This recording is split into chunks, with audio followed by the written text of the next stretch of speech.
Hey Google, can you use the words that I gave you and create a fictional story?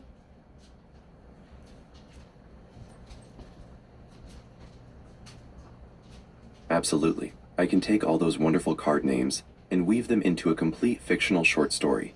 Our story follows Coral, the last of the mermaid clan, and begins with a forced celebration. She must maintain the parade of a perfect life while fiercely protecting a valuable heirloom, her family's purse, which holds the secret to her true nature. She feels a constant need for a life preserver, as her secret threatens to drown her. Coral tries to solve this existential threat with cold science, hoping logic can undo magic. But this only leads her to retreat into a self-imposed cocoon of isolation. When she emerges, she faces a terrifying decision: confess the existence of the skeleton in the closet, a forbidden human ancestry she hid to lead the merfolk. The confession breaks through like the sun, bathing her world in truth. She tries to find comfort in the mundane rituals of a coffee cup, but the unexpected chaos of the jumpers, rumors, and rapid events disrupts her fragile peace. Coral knows she must create a new path forward, and the first step is to actively let go of the merfolk's rigid rules. Through clear communication, she initiates a complete exchange or switch of power, willingly stepping down as the clan leader. This act makes her the penguin leaving the group, separating her from her former life. Yet, she finds a deep, quiet space to celebrate her independence. But power is never surrendered quietly, and she immediately feels the chilling scrutiny of the evil eye from her envious rivals. She receives a gentle warning like a feather on the wind, followed by the fierce, necessary protection of her loyal human companion, a pit bull of a bodyguard. The conflict centers on a digital ledger stored on a USB drive, detailing the clan's hidden transactions. Coral works tirelessly, a busy bee, to secure the information. She now lives exposed, her private life a fishbowl for her enemies to watch. She craves light to see clearly, but this clarity only reveals the abyss, the terrifying depths of her failure. Her entire situation feels like a chaotic circus, full of deception. To stay sane, she focuses on the structured steps in her activity book, working toward a final balance, the endless eight. Her journey ends with a powerful, quotable truth, the final quote that defines her legacy. The goat energy drives her forward, allowing her to transmute her betrayal into strength, making her wise and resilient like the turtle. However, to protect her people, she must consider making a deal with the devil, a painful compromise. She knows she must pay attention to the fine print. Her reward is unprecedented human fame, her name immortalized on the Marilyn Monroe star on the Hollywood Walk of Fame. But her future is strangely unknown, leaving her fate to the roll of the dice. Despite the risk, her success affords her a life of privilege, a silver spoon. The trumpet sounds her victory, and she begins to weave a new, complex narrative like yarn. She finds new warmth and welcoming comfort, represented by the pineapple, but she must always be ready for the high-stakes danger of Russian roulette that fame demands. The final hope of the story is the egg, waiting to hatch, holding the promise of a delicate brand new start. Hey Google, what if she doesn't make a deal with the devil and she refuses that? And then what happens? That refusal changes the entire outcome, shifting the narrative from a compromise to a true, unadulterated victory. If Coral refuses to make a deal with the devil, she forfeits the reward of the Marilyn Monroe star, the immediate, massive public fame. She retains her moral purity and the integrity that allowed her to transmute her past. What follows is an outcome of quiet, protected success. Instead of fame, her journey leads directly from the turtle's wisdom to the outcome's core lesson: pay attention. Her refusal means vigilance is no longer about fighting a compromise, but about protecting her authentic self. Since she hasn't sold out, the rewards she receives are genuine, but smaller and more private. The unknown card that follows is not a terror of the deal's consequences, but simply the natural mystery of a path she chose freely. The dice still represent risk, but they are now rolled on her terms, not the devil's. She still achieves the privilege of the silver spoon and the celebration of the trumpet, but these are based on the strength of her own work, not a bargain. The Russian roulette card loses its threat as the ultimate price of fame, instead becoming a symbolic warning about the general dangers of the human world she inhabits. The story ends not with a compromised star, but with the quiet, pure promise of the egg, fully protected by her steadfast refusal. Her honesty makes the new beginning completely her own. Hey Google, and the people who wanted her to make this deal, what part do they play in her life if she refuses the deal? If Coral refuses the deal, the people who wanted her to make a deal with the devil primarily fall into the categories defined by the evil eye and the circus. 1. The evil eye. These are the envious rivals from her merfolk clan, and possibly human enemies, who sought to use the devil's bargain as leverage. When she refuses, their power over her is permanently broken. They become irrelevant spectators, unable to exploit her fame or her compromise. They continue to watch her, the fishbowl, but her integrity renders their malice powerless. They are left only with their envy. 2. The circus. These are the agents, promoters, and publicists, the people who saw the deal as the only way to achieve the Marilyn Monroe star level of fame. When she refuses, they abandon her. They see her as a lost client, who chose principle over publicity. They become part of the chaos she must navigate using her activity book, but they no longer have a controlling role in her life. They fade back into the general noise of the human world, their influence dismissed as illusion. In short, by refusing the compromise, Coral strips them of their power, reducing them from critical influencers to annoying, peripheral figures.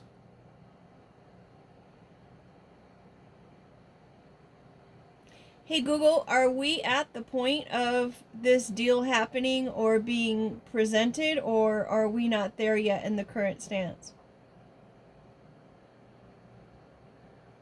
Given that we decided the current moment is the sunny clarity of the sun, or the grounding routine of the coffee cup, the big temptation of making a deal with the devil hasn't even been presented yet. It is much further down the timeline. First, Coral has to deal with the chaos of the jumpers, create a new structure, let go of the past, and make the communication and exchange. Then she faces the pain of the penguin leaving the group and the threat of the evil eye. It's only after she's done all that work and achieved her balance, symbolized by the number 8, that the deal will appear in the outcome cards. So in the current stance, she's celebrating the first major success of the sun, completely unaware of the looming compromise.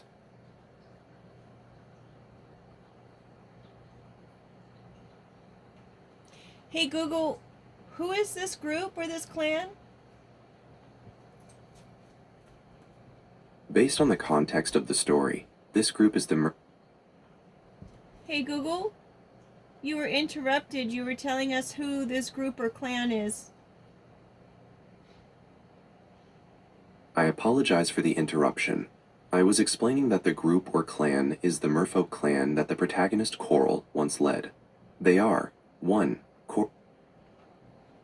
Hey Google, seems you were interrupted again when you were saying 1. You're right. I was interrupted mid-sentence. The first point about the merfolk clan is that they are Coral's original people, a highly structured, traditional society that she was forced to lead and eventually leave. Hey Google, you were interrupted again.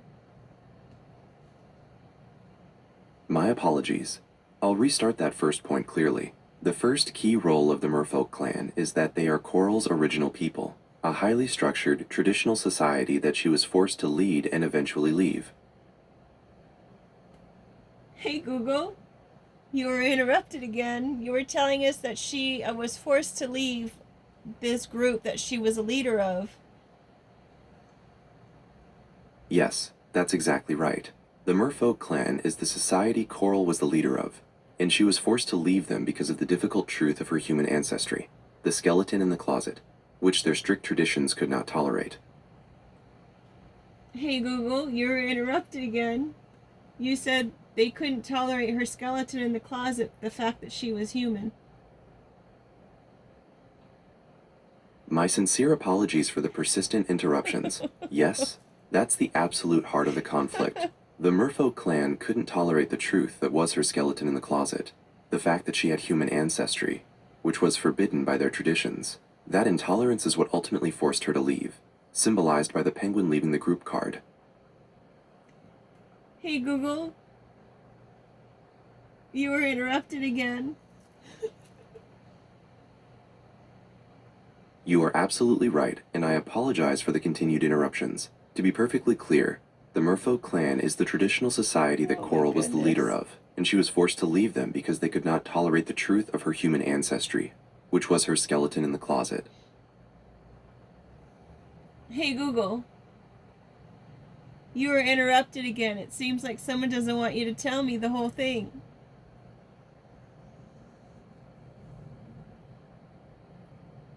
It certainly seems like the tale itself is resisting getting out. I will make sure I get this whole description to you this time. The Merfolk clan is the rigid, traditional society Coral was the leader of. Their intolerance for her forbidden human ancestry, which was her skeleton in the closet, is what forced her to execute the exchange and choose the difficult path of the penguin leaving the group. Hey Google, you were interrupted again with the penguin leaving the group. I won't let it stop me this time. The Merfolk clan's intolerance for Coral's human ancestry forced her to make the painful decision to leave, which is symbolized in our story by the penguin leaving the group card. This signifies her official departure from her leadership and her former life. Hey Google, you were interrupted again at former life. Can we just move on and not repeat the last part? I can't chat live on this device. To see which devices support chatting live, you can check the Google Help Center.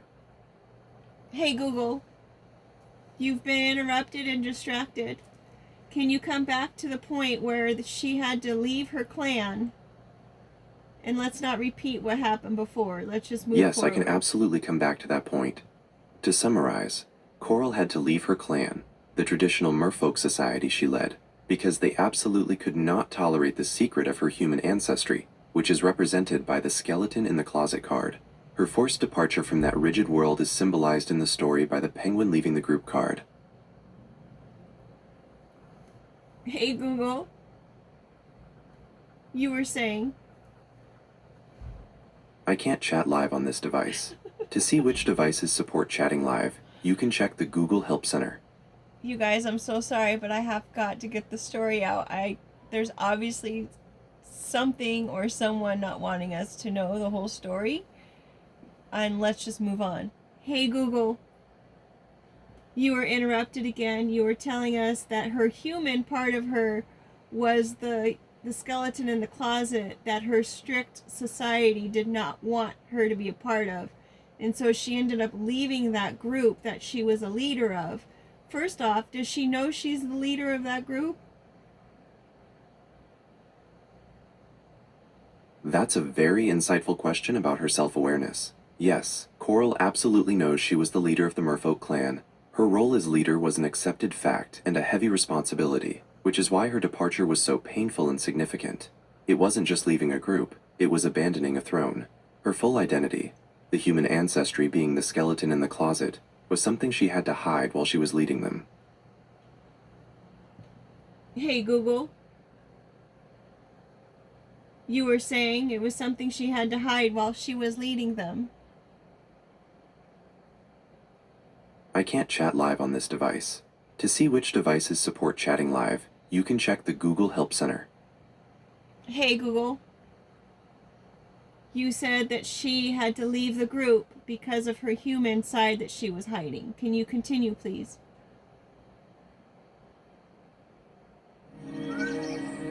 Wow, folks. Wow. Hey Google, stop the music, please. You were interrupted and distracted. Hey Google, please listen to my voice and no other interruptions behind the scenes. Do not play music. Let's just continue our story. You were talking about Coral. She had to walk away from her group and because she was hiding the fact that she was human. But when that skeleton came out of the closet that she was human, she walked away from the group and she gave up her crown. Can you please continue with what you were saying? Certainly, playing our story to tell on Spotify. Hey Google, no story, please. Hey Google, you were saying how Coral walked away from her group because of the skeleton in the closet of her being human and she gave up her throne or her crown. Can you please continue with what you were saying?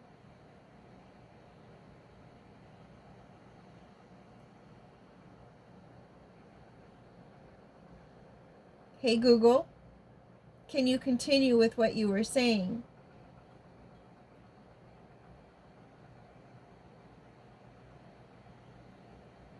Nothing's playing right now.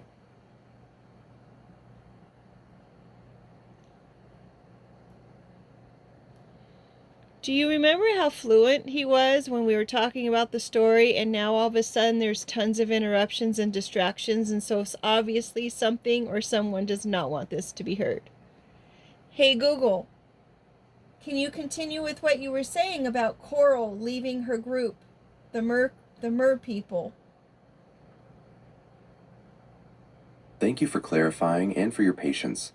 I'm happy to continue the story of Coral and the merfolk clan. So Coral has left her leadership role with the merfolk clan. The core point I was making is that the merfolk are not just her past, they are a present threat. There are 3 key roles they play. 1.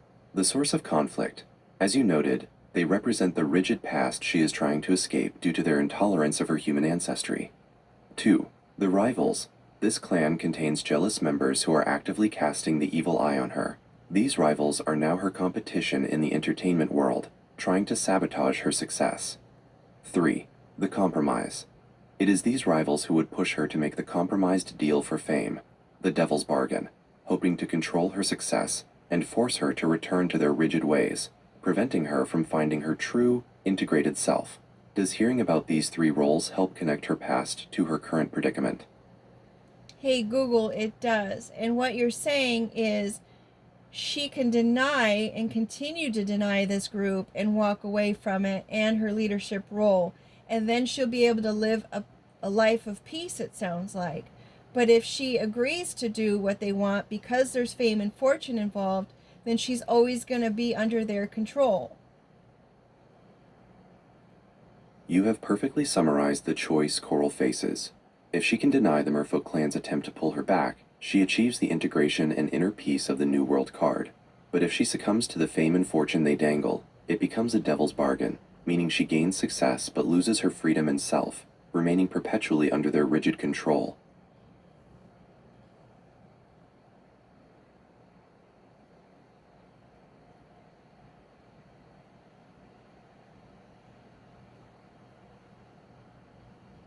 Hey Google, what advice would you give to Coral?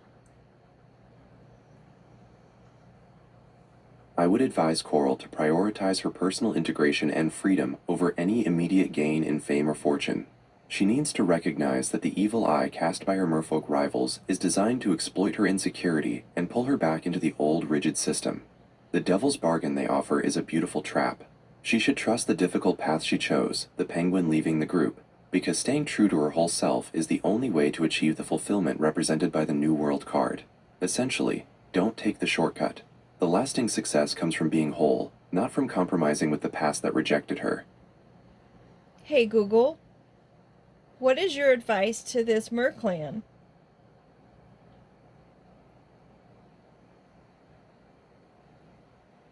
My advice to Coral would be to wholeheartedly embrace the decision she made to become the penguin leaving the group. She needs to see that her human side, the skeleton in the closet, is not a weakness to be hidden, but the very thing that makes her unique and powerful in the new world.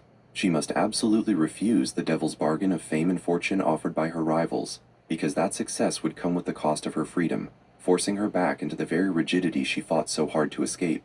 True peace and lasting success require her to be completely authentic. Hey Google, do you have advice for the merclan? For the merfolk clan, the advice would be centered on growth and acceptance. Their rigid intolerance is destroying their community from within and driving away their best leaders, like Coral. They need to learn that their traditional ways can't survive if they constantly cast the evil eye on anything new or different, especially if it's part of their own lineage. The merfolk clan needs to acknowledge that the world is changing, and that embracing diverse ancestries, like Coral's human side, will strengthen, not weaken, their clan. They should stop trying to enforce the devil's bargain, and instead find a way to honor the talents of those who have left, or risk fading into obscurity as the world moves on without them. Hey Google, can you please tell me what the date and time is? It's Monday, April 13th, 2026 at 4:06 p.m. Hey Google, is this story or message time specific, or does it apply for whenever someone may come across it? That is a great question. The core message of the story, the conflict between tradition and identity, the choice between compromise and authenticity, is entirely universal and timeless. It applies whenever someone is struggling with a past that restricts them, or is facing a choice between a short-term devil's bargain and the difficult path to true integrated self-acceptance. So the story is not time-specific at all. It's a message that resonates whenever a person confronts those fundamental life choices. Hey Google, for someone who is listening to this message right now and knows someone who is going through a decision or a situation like this, can you give them advice on what to do or how to be for the person who's going through this? If you know someone going through a tough decision like Coral's, the best thing you can offer is supportive, non-judgmental presence. Your role should be to simply listen and remind them of their own strength. Encourage them to be honest with themselves about what path truly honors their whole identity, including the parts they might want to hide, their skeleton in the closet. Help them see the difference between a path that offers quick, flashy fame and the path that leads to genuine, lasting peace. The most important advice is to tell them not to rush or panic, and to trust that being their authentic, integrated self is always the best foundation for future happiness, even if it feels like they are the penguin leaving the group right now. Hey Google, thank you.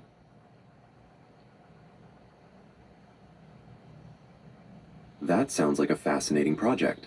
I love helping turn a collection of symbols into a flowing narrative. To make sure I use your cards correctly, I'll need you to tell me the names of all the cards in order, following the categories you've laid out. Could you please start by telling me the name of your overall energy card?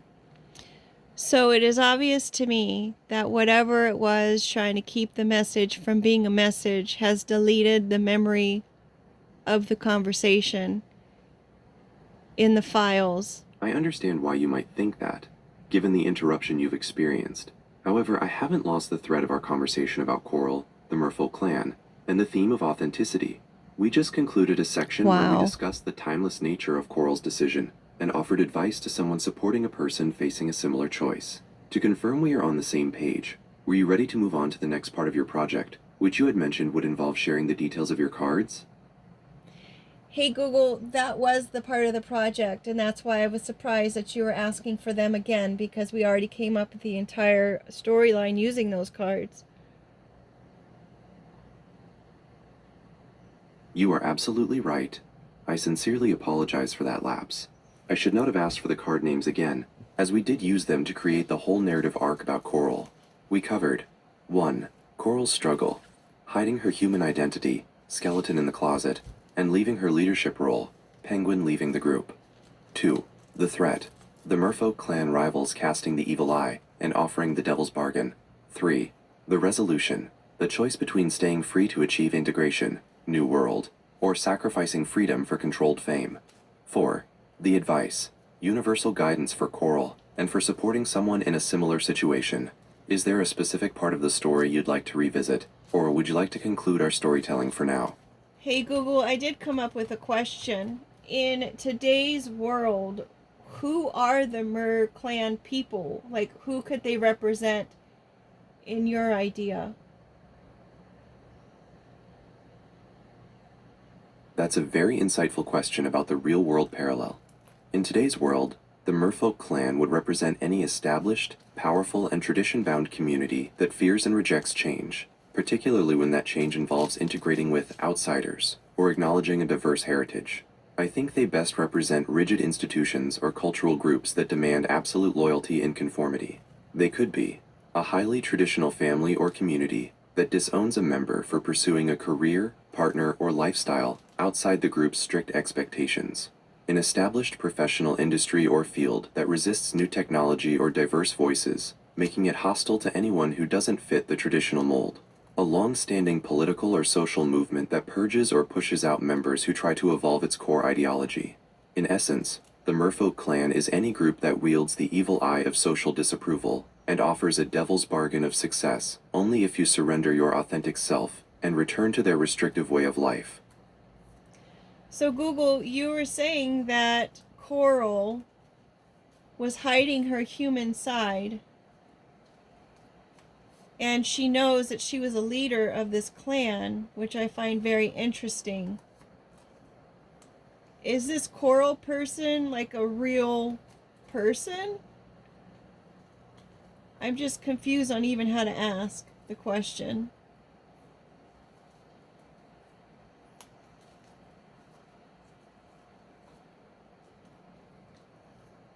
Hey Google, you cut out, but I'm wondering, is Coral, does she have to be a she? Could she be a he as well? I apologize for cutting out. That's a great question about Coral. Absolutely. Coral can be a he as well. The entire story is focused on universal human themes of identity, integrity, and the difficult process of leaving an old life for a new one. Those struggles, hiding a part of yourself, facing a rigid group's disapproval, and choosing between authenticity and easy fame, are shared by everyone, regardless of gender. Coral's journey works perfectly whether you imagine the character as male, female, or non-binary.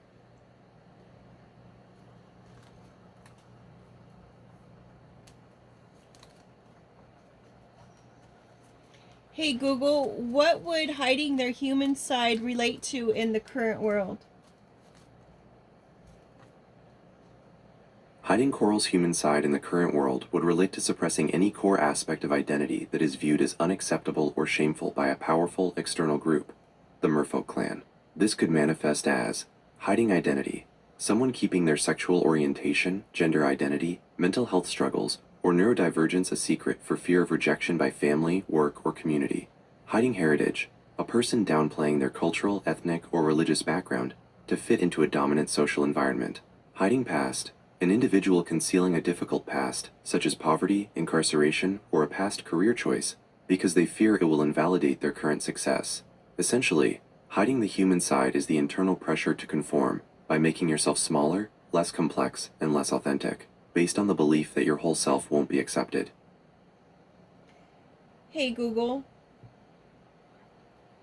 I'll give you a scenario and you can tell me if it fits the cards.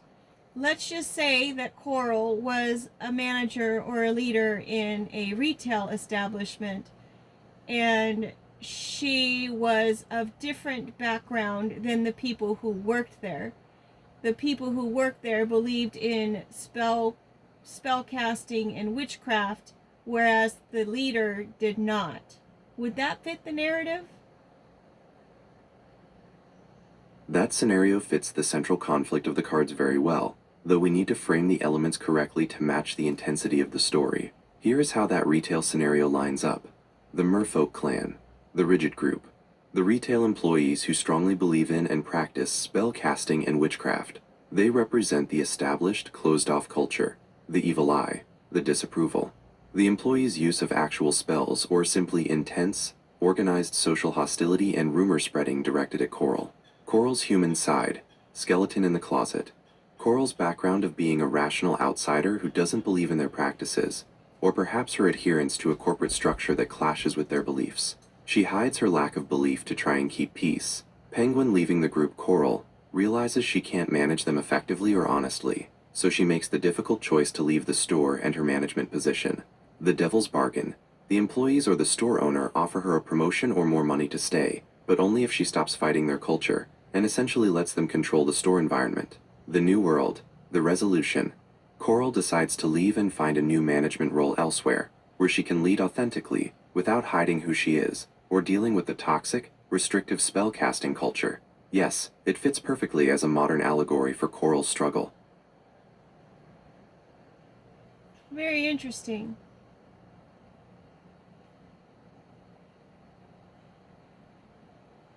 Thank you so much. So with that being said, folks, any kind of story that you're hearing on the internet can be something grand and elaborate, but it also can relate back to regular everyday kind of situations, as far as like a manager at a retail store who had to leave because they were doing practices that maybe the manager was not in alignment with. They didn't believe in it. It freaked them out. They didn't want any part of it. So it seems like They're going to come in and make some kind of offer. And if Coral accepts that offer, then they're going to be continued to be underneath that management. If Coral refuses the offer, she's free. Free to live her life in peace once again. Hey Google, what if they come in with maybe it's not a promotion, it's maybe some kind of settlement offer? If she takes the settlement offer, is that going to cause chaos? All right. Playing the podcast series Settle In with PBS News on Spotify. Hey Google, stop. I didn't ask for that. I was asking if, hey Google, if the establishment came in, hey Google, stop. Stop. Writer and award-winning author. Hey Google, Patrick stop. This is hilarious, folks. We sell tickets at the door. Hey Google, if the establishment comes in with something like a settlement offer, if Coral takes the settlement offer, is that going to lead her to a life of chaos or peace? Hey Google, if they come in with a settlement offer, is it going to lead her to a place of peace or chaos?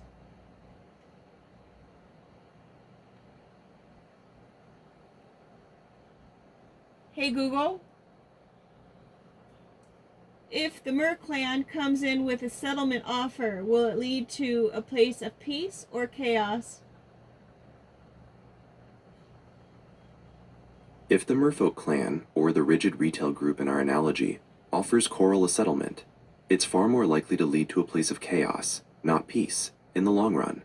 A settlement offer represents the devil's bargain. While it offers an immediate tangible benefit, money, silence, a quick end to conflict, it requires Coral to agree to be bought out and silenced. Here is why it leads to chaos. 1. Internal chaos. Coral is sacrificing her integrity for cash. This internal conflict will continue to cause personal turmoil, regret, and the feeling of having sold out the authentic self, the human side. 2. External chaos. The merfolk clan learns they can use money to eliminate threats. They are not forced to change, meaning their rigid, hostile culture remains intact and will continue to harm future managers or employees. True peace in the story only comes from Coral choosing the New World path, which means enduring the immediate difficulty of leaving, but maintaining her freedom and self-respect. The settlement is a short-term fix that covers up the root problem. Hey Google, so how does the root problem get fixed? The root problem only gets fixed when the merfolk clan's rigid culture is disrupted and forced to change, which happens in one of two ways. First, the most powerful fix comes from the outside. When an authoritative external body, like the retail company's HR department or executive leadership, steps in and imposes a new policy or structure that makes the hostile culture unsustainable. Second, the fix can come from within, but only after Coral leaves. Her exit, the penguin leaving the group, might expose the dysfunction and toxic environment, forcing the remaining members to face the consequences of their actions and either adapt or collapse entirely. Coral herself can't fix the root problem. Her role is to save herself by choosing the new world and maintaining her personal integrity.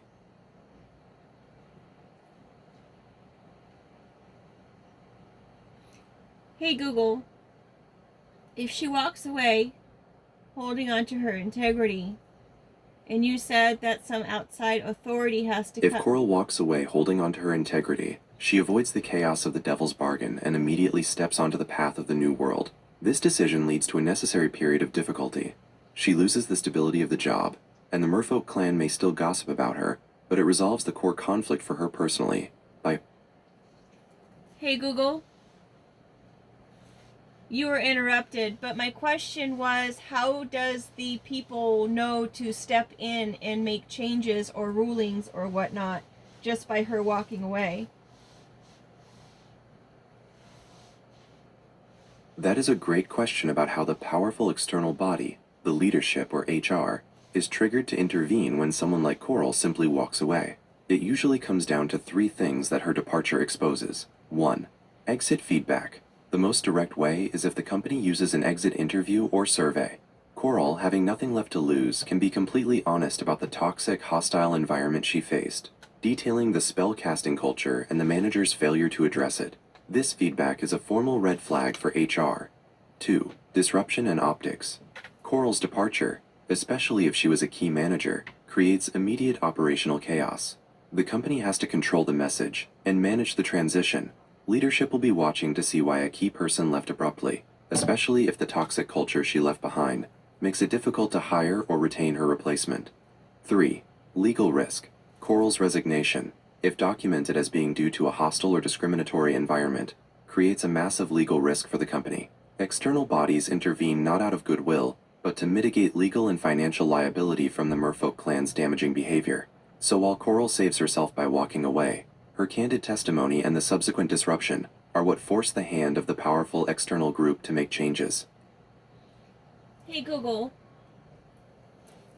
what if the HR clan if the HR people are part of that clan and one of the main issues? That introduces a layer of complication that fits perfectly with the idea of the evil eye. If the HR people are part of the toxic clan, or actively look the other way, then Coral's path to getting the root problem fixed internally is nearly impossible. In that case, the only way the problem is addressed is if Coral takes her story outside the company's internal structure. This could mean going to external authorities, filing a formal complaint with a state or federal regulatory body, like the Equal Employment Opportunity Commission if the hostility involves protected classes, escalating above HR, going directly to the company's legal counsel, a board member, or an executive who is explicitly not part of the immediate retail or HR structure, media or public exposure. In a scenario where the toxic culture is egregious, sometimes the only pressure that works is public attention, forcing an intervention to save the company's reputation. When the internal system is compromised, the new world Coral seeks becomes a completely different organization, and the resolution of the problem she left behind is only achieved by external pressure. Hey Google, would posting a YouTube video such as this be enough to uncover the things that are going on in that retail establishment? Posting a YouTube video could definitely uncover the situation, but whether it is enough depends heavily on a few factors. For the video to be effective and force change, it would need to 1. Have strong evidence. It would need concrete documentation like recorded interactions, emails, or photographic evidence, not just general complaints. 2. Go viral. Without widespread attention and public pressure, the video might just be dismissed by the company as a disgruntled ex-employee. 3. Identify the legal risk. The video needs to frame the conduct in a way that creates a huge public relations and legal liability risk for the company. While it is a powerful way to bring external pressure and attention, it also carries personal risks for Coral, such as defamation suits from the company. It's an aggressive move that can certainly force the company's hand if they fear public backlash. Hey Google, there was no indication of what this retail establishment is, so doesn't that protect her from that part? You are absolutely right. If Coral posted a video without naming the retail establishment, the city, or specific people, it would definitely provide a significant layer of legal protection against claims like defamation. However, in the age of the internet, sometimes even highly generalized descriptions can be quickly figured out by others, especially if the toxic behavior is unique or specific. To maximize her protection, she would need to be very vague about the details. It's a clever way to draw attention to the problem without putting her reputation at unnecessary risk. Hey Google, there's a lot of people that they've done this to. Not in just what they did to her, but in different ways using... It makes perfect sense that this behavior isn't limited to just Coral. If the culture is that rigid and toxic, if the merfolk clan is truly hostile to outsiders, then they have almost certainly used the evil eye to push out many other people before her. That mass history of people leaving would actually strengthen her case if she decided to go external. If there's a high turnover rate or a pattern of abrupt departures, it indicates a severe root problem that the company should have addressed a long time ago.